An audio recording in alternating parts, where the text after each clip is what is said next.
دوستو السلام علیکم۔ ایک بادشاہ کا ارادہ اپنی مملکت کی زمین دیکھنے اور اپنی رعایا کا حال دریافت کرنے کا ہوا۔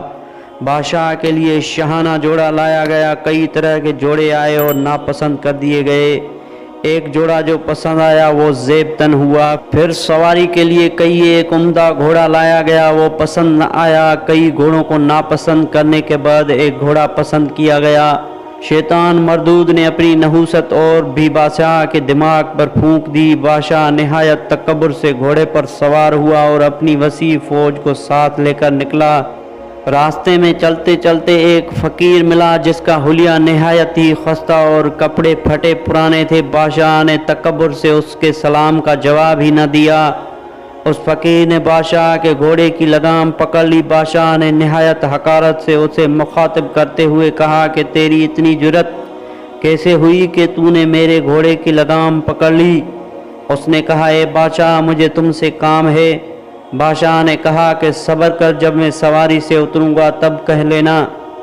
اس نے کہا کہ نہیں، مجھے تجھ سے ابھی کچھ کہنا ہے۔ یہ کہہ کر فقیر نے زبردستی سے لگام پکڑ لی۔ بادشاہ نے کہا بول کیا بات ہے؟ بادشاہ نے کان قریب کر دیا۔ اس نے بادشاہ سے کہا کہ میں ملک الموت ہوں، تیری جان لینی ہے۔ یہ سن کر بادشاہ کا چہرہ فک ہو گیا اور زبان لڑکھڑا گئی۔ بادشاہ نے کہا کہ مجھے اتنی مہلت دے دے کہ میں جا کر گھر والوں سے مل لوں اور کچھ سامان اکٹھا کر لوں، ان کو وصیت کر دوں۔ اس نے کہا کہ اتنی مہلت نہیں۔ اس نے بادشاہ کی روح قبض کر لی۔ بادشاہ نیچے گر کر مر گیا۔ اس کے بعد وہ ملک الموت ایک نیک مسلمان کے پاس گیا تو وہ بندہ بھی کسی سفر پر جا رہا تھا۔ ملک الموت نے جا کر اس سے سلام کیا تو اس نے مسکرا کر جواب دیا۔ ملک الموت نے کہا کہ میں نے تمہارے کان میں ایک بات کہنی ہے۔ کہا جی بالکل کہیے۔ ملک الموت نے کہا میں ملک الموت ہوں، آپ کی روح قبض کرنی ہے۔ اس آدمی نے کہا بہت مبارک ہو آپ کا آنا کسی ایسے شخص کے پاس جس کا فراق بہت طویل ہو گیا ہو۔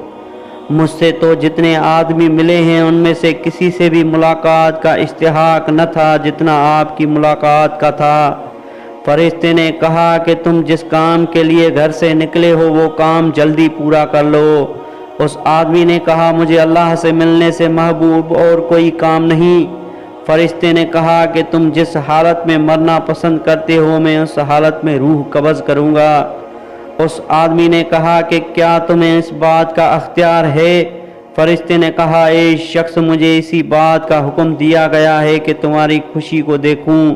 اس آدمی نے کہا کہ اچھا پھر مجھے وضو کر کے نماز پڑھنے کی مہلت دے دو اور جب میں سجدے میں جاؤں تو میری روح قبض کر لینا۔ فرشتے نے بالکل ایسا ہی کیا۔ بات صرف اللہ کے حکم کی تعمیل کی تھی کہ ایک کو بالکل مہلت نہ ملی اور ایک کو اس کے مرضی کی موت نصیب ہو گئی۔